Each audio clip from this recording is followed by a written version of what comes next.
What if I told you that the most powerful tool for changing your life costs absolutely nothing? No app, no money, no connections needed.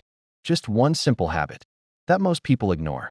This is the story of Marcus Reed, a man who lost everything and found something far greater. Marcus Reed was 38 years old. By every measure of society, he had made it. A stable job, a beautiful home, a family he loved. But life doesn't always care about your plans. In the spring of 2019, everything collapsed. First, his company downsized. His position? Eliminated. He told himself, "It's okay. I'll find something new." But before he could recover, his marriage fell apart. Years of stress, distance, and silence had built a wall neither of them could climb. She left, and she took their daughter with her. Within 6 months, Marcus was sitting alone in a small rented room. No job, no family under the same roof, no sense of direction. He stared at the ceiling every night, asking the same question. What did I do to deserve this? Weeks passed. Marcus stopped calling friends. He stopped going outside. The world felt like it was moving forward, and he was the only one standing still. Bitterness crept in like a slow poison.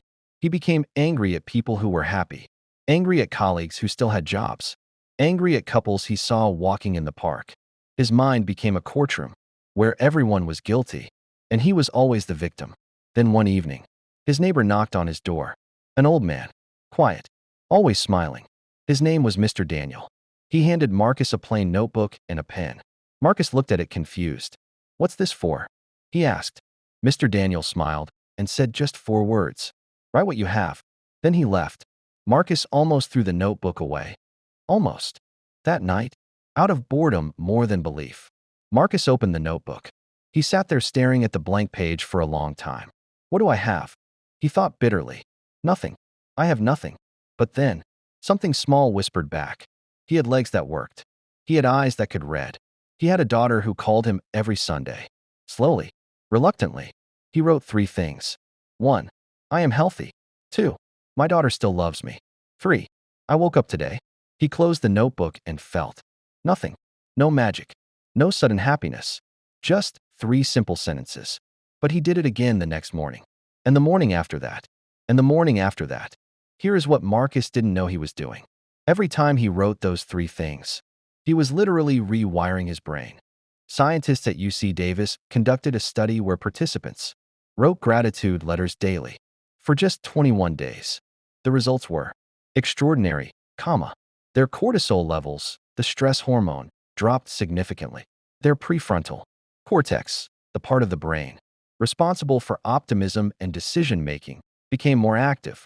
But here is the most fascinating part.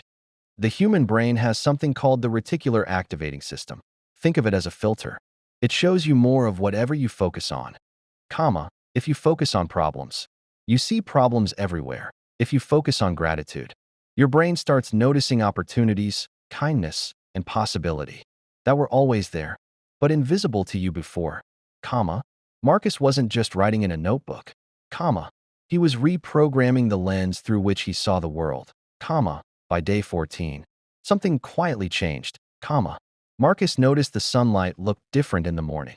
He noticed his neighbor's garden was actually beautiful. He noticed that his daughter laughed at his jokes on their Sunday calls.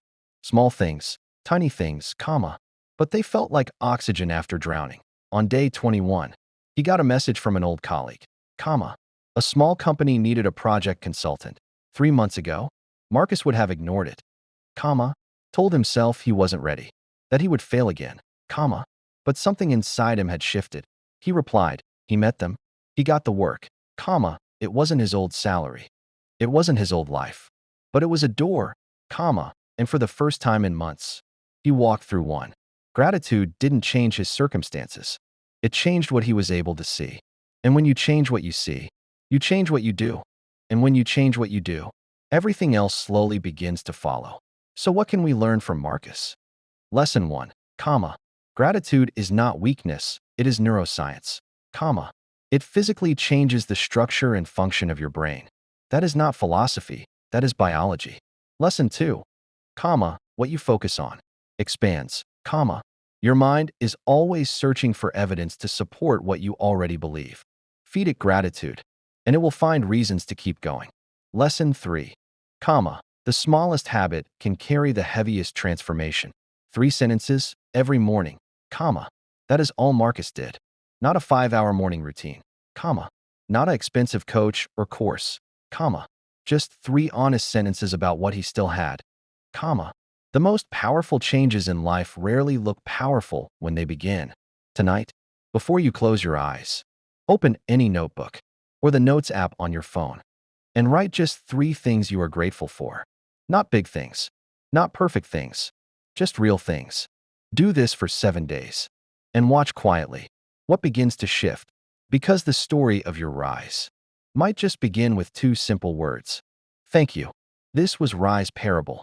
If this story moved something in you, share it with one person who needs it today. And if you believe that stories have the power to change lives, subscribe, because every week we bring you one more. Until next time, keep rising.